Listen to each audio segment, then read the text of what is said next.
മോഷണം നടത്തുന്നതിനിടയിൽ ആകസ്മികമായി ആക്രമണം ഉണ്ടാക്കാൻ ഇടയുണ്ട്. കയ്യിൽ അപ്പ കിട്ടുന്ന സാധനങ്ങൾ ഉപയോഗിച്ചായിരിക്കും ആക്രമണം നടത്തുക. ഏത് തരം ആക്രമണം ഉണ്ടായാലും അതിൽ നിന്നും ഒഴിഞ്ഞു മാറി സ്വന്തം തടി രക്ഷിക്കാൻ നമ്മൾ ബാധ്യസ്ഥരാണ്. അടിച്ചോളൂ, ഞാൻ ഒഴിഞ്ഞു മാറി കാണിച്ചു തരാം. വേഗമാകട്ടെ, പരാക്രമത്തോടുകൂടി ആക്രമിക്കണം. റെഡി? അടിക്കട്ടെ. ഓക്കെ, കണ്ട ഒഴിഞ്ഞു മാറിയത്. ഇനി രണ്ടുപേരും ചേർന്ന് ആക്രമിച്ചു. കാരണം നമ്മുടെ ജോലി നടക്കുന്ന സമയത്ത് എത്ര പേരാണ് നമ്മളെ പിന്തുടരുന്നതെന്ന് ഉറപ്പുവരുത്താൻ പറ്റില്ലല്ലോ. ഒരു പിന്തുടർച്ചയുമാകാം. ഓക്കെ, പിന്തുടരൂ, നല്ല സ്പീഡ്, വാശിയോടെ.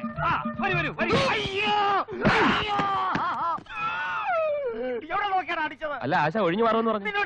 ആര് പറഞ്ഞടാ? അരുമ ശിഷ്യന്മാരെ, നിങ്ങളെ വിശ്വസിച്ച് ഗുരു താഴോട്ട് വരികയാണ്, കൈവിടരുത്. തോമ, ഡ്രയർ തങ്കപ്പ, അരിയും പഞ്ചസാര അടിച്ചു മാറ്റാം. ഗുരു, പരമദ്രോഹികൾ മേശ ഡ്രയർ ഊരിക്കൊണ്ടുപോയി. എന്തുവാടാ? റേഷനരി. അയ്യോ, മാറില്ല. പഞ്ചസാര ഇവിടെ ഉണ്ട്, ഇഞ്ഞു വാ. തങ്കപ്പ, ചാക്ക് ഇങ്ങോട്ട് വാ.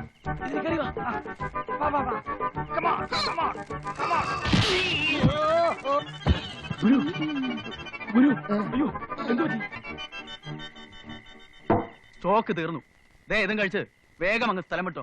സൂര്യൻ ഉദിക്കാറായി. ഉദിക്കട്ടെ. ഇന്നിവിടെ സൂര്യൻ അസ്തമിക്കാത്ത ബ്രിട്ടീഷ് സാമ്രാജ്യമാകും ഞങ്ങള്. ഇന്ന് ഞങ്ങൾ ഒരുപാട് അധ്വാനിച്ച ദിവസമാ. കൊച്ചേട്ടൻ കിടന്നോ? ഞങ്ങൾ ഇതെല്ലാം ഭംഗിയായിട്ട് കഴിച്ച് കാശ് ഇവിടെ വെച്ചിട്ട് ബാതിലിയാരിപ്പൊക്കൊള്ളാം. ഫസ്റ്റ് പുള്ളികള് വിശ്വസിച്ചേൽപ്പിക്കാം. എന്റെ കരളേ, എന്നെ വിളിച്ചോ? നിങ്ങളെയല്ല, ഇവൻ എന്നോട് വലിയ സ്നേഹമാ. കരളേന്ന് വിളിച്ചത് എന്നെയാ. ഓ, എന്താടാ തോമ? നീ ഇല്ലാത്ത ജീവിതത്തെ കുറിച്ച് എനിക്ക് ചിന്തിക്കാൻ പോലും വയ്യ. നീ ചിന്തിക്കുകയേ വേണ്ട. ജീവിത അവസാനം വരെ ഞാൻ നിന്നെ വിട്ടു പോവില്ലടാ. നിന്റെ അപ്പന്റെ ഒപ്പം നിൽക്കാനുള്ള കെൽപ്പ് എനിക്ക് എന്നുണ്ടാകുന്നോ ആ നിമിഷം ആ വെള്ളം അങ്ങ് വാങ്ങി വെച്ചേര്.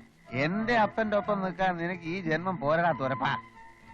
അരച്ച കരിയും 5 കിലോ പാമായിലും 3 കിലോ ഗോതമ്പും മോഷ്ടിച്ച് അത് 3ആയി വീതിച്ച് വിറ്റ് കിട്ടുന്ന കാശ് കൊണ്ട് ഞാൻ എന്നാരാധികെ നിന്നെ കെട്ടുന്നത്? എടാ തോമ, അപ്പൊ നീ എന്നോടല്ലേ ഇതുവരെ സംസാരിച്ചത്? ഓടാ പുല്ലേ, ഞാൻ എന്റെ രാധികയോട് സംസാരിക്കായിരുന്നു. എന്റെ പൊന്നു ദോസ്തുക്കളെ, ആ കാശും തന്നിട്ട് വേഗം അങ്ങ് സ്ഥലം വിട്ടോ. 110 രൂപ 50 പൈസ. കൊടു. 110 രൂപ 50 പൈസ. നീ കൊടു 110 രൂപ 50 പൈസ. അല്ല, ആശാൻ കൊടുക്കട്ടെ. ആശാനെ, തരം കേട്ട്. ഇനി 2 ദിവസം കഴിഞ്ഞിട്ട് നോക്കിയാ മതി. Full feet. അപ്പൊ ഞങ്ങൾ എന്നാ ഇറങ്ങട്ടെ. അപ്പൊ എന്റെ കാശ്? കാശല്ലേ ഈ ഇരിക്കുന്നത്. സർക്കാർ 5000 രൂപ വില പറഞ്ഞ ഉരുപ്പടിയായത്. കാലത്ത് പിടിച്ചു കൊടുത്ത അപ്പൊ കിട്ടും രൂപ 5000. 110 രൂപ 50 പൈസ കഴിച്ചു. ബാക്കി 4889 രൂപ 50 പൈസ നാളെ ഞങ്ങൾക്ക് തന്നേക്കണം. തന്നില്ലെങ്കിൽ ഒരനാഥ പ്രേതം പുളിങ്കുന്ന് പുഴയിൽ പൊങ്ങിക്കിടക്കും. അതിനിടയാക്കരുതേ കൊച്ചേട്ടാ. Good night. എന്റെ കർത്താവേ.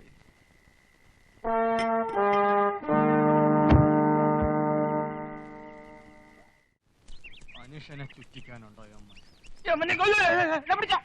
വേണ്ട, ഞാൻ നിങ്ങൾ എവിടെല്ലാം അന്വേഷിച്ചു. ഇതെന്താ പൊലവിളിയാണോ? എന്താ പ്രശ്നം? ഒരു കത്ത് വന്നിട്ടുണ്ട്.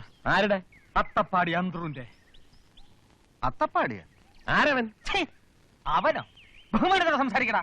മഹാനല്ലേ മഹാൻ. കൊച്ചി പട്ടണത്തെ കിടകിട വിറപ്പിച്ച മോഷ്ടാവാണ്. ഒരു കണക്കിന് ഈ തൊഴിലിൽ എന്റെ ഗുരുവാണ് അദ്ദേഹം. ആ നിലക്ക് ഞങ്ങളുടെ ഗുരുവിന്റെ ഗുരു. ഗുരു. ഞാൻ പണ്ട് പെരുമ്പള്ളിയിലെ പെരുന്നാളിന് കുരിശു മോഷ്ടിച്ച് സെൻട്രൽ ജയിലിൽ കിടന്നില്ലേ, അന്ന് ഇദ്ദേഹം ഉണ്ടായിരുന്നു എന്റെ കൂടെ. അയ്യോ, തങ്കമായ മനുഷ്യനല്ലേ. അദ്ദേഹം ഇപ്പൊ പരോളിൽ ഇറങ്ങിയിട്ടുണ്ട്. ഇതെന്താണെന്ന് കേൾക്കണോ? എടാ പോലെ കൊച്ചുണ്ണി, നീയും ശിഷ്യന്മാരും തകർത്തു വാരുന്നുണ്ടല്ലേ? ഞാൻ അറിഞ്ഞു. എന്റെ പരോള് കഴിയുന്നതിന് മുമ്പ് നീയും പിള്ളേരും കൂടെ കൊച്ചിക്കൊന്ന് വാടാ തെണ്ടി. സ്നേഹം കണ്ടാ? നമുക്കിവിടെ ഒരു കലക്ക് കലക്കാം. ചെലവല്ല എന്റെ വക എന്ന് നിന്റെ ഗുരു അട്ടപ്പാടി അന്തരു.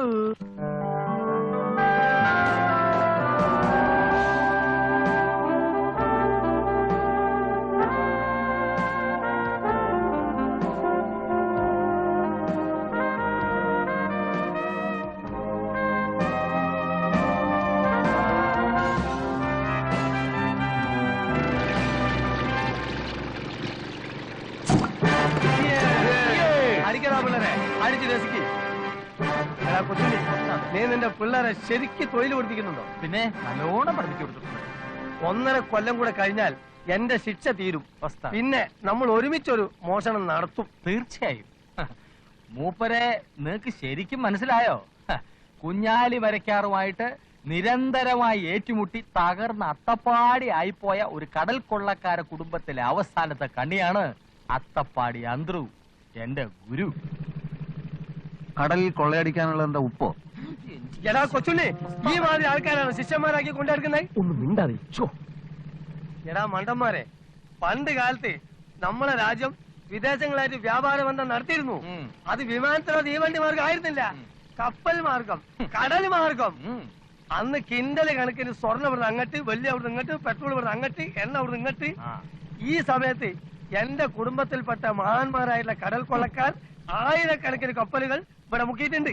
ഓ, അന്നങ്ങനെ മുങ്ങിപ്പോയ കപ്പലുകൾക്കാണ് ഇന്ന് മുങ്ങിക്കപ്പൽ എന്ന് പറയുന്നത്. ഗുരുവേ, യവന്മാർക്ക് വിവരം വരാൻ എന്തെങ്കിലും ഒരു മാർഗം പഠിപ്പിച്ചു കൊടുക്കണം. കുറച്ചു ദിവസം അവിടുന്ന് എന്റെ കൂടെ നിൽക്കണം. ഇപ്പൊ ടൈമില്ല, പരോളിലാണെങ്കിലും ട്രൈ ചെയ്യാം.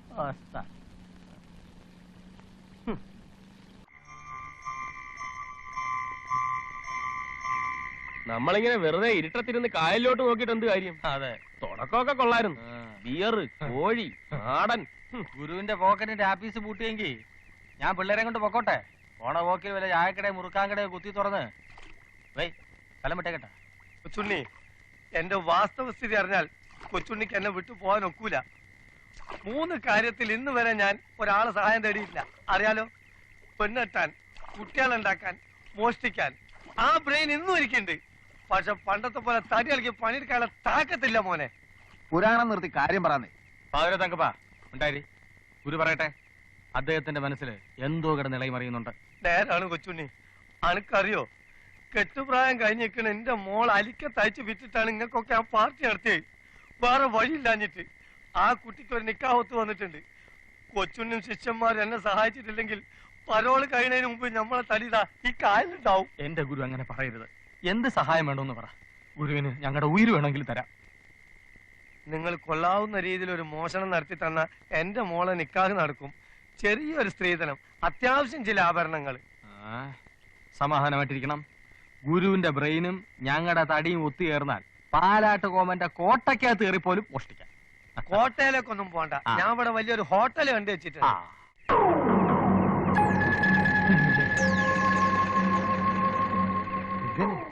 ചാട്.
ഇതുപോലെ മുന്തിയ വലിയ വലിയ ഹോട്ടലിലൊക്കെ ധാരാളം സ്വത്തും പണമുള്ള ആൾക്കാരല്ലേ താമസിക്കുക.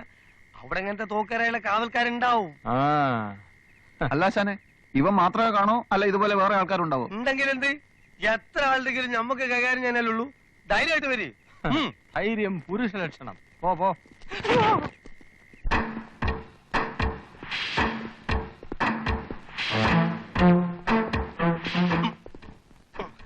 വലിച്ചിളക്കി ആളുകളെ ഇളക്കണ്ട.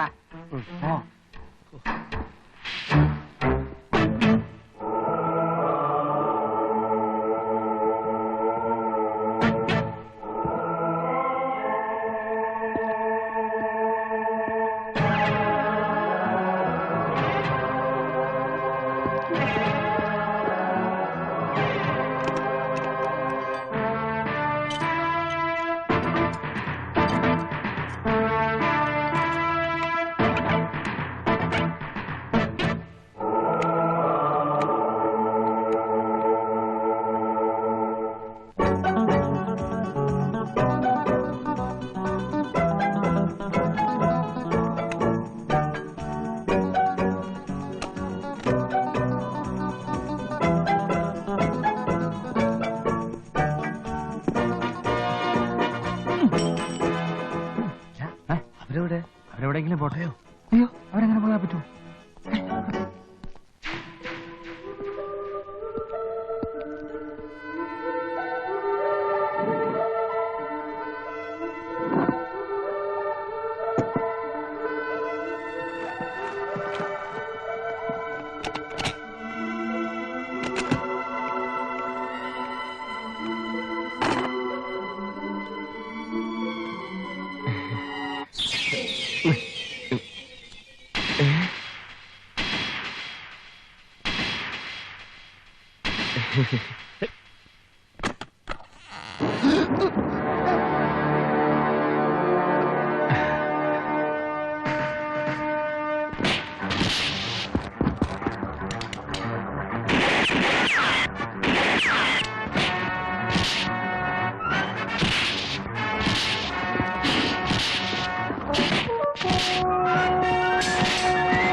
വെട്ടിപ്പൊളി.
ഹോട്ടലിൽ കിടന്ന് 3 ബിസിനസ്സുകാരെ കൊലപ്പെടുത്താൻ ശ്രമിച്ചതിന് IPC 307 നിയമപ്രകാരം പ്രതികളായ കൃഷ്ണൻ നായർ മകൻ തങ്കപ്പനെയും കുര്യച്ചൻ മകൻ തോമസിനെയും 3 വർഷത്തേക്ക് കഠിന തടവിന് ഈ കോടതി ശിക്ഷിച്ചുകൊള്ളുന്നു.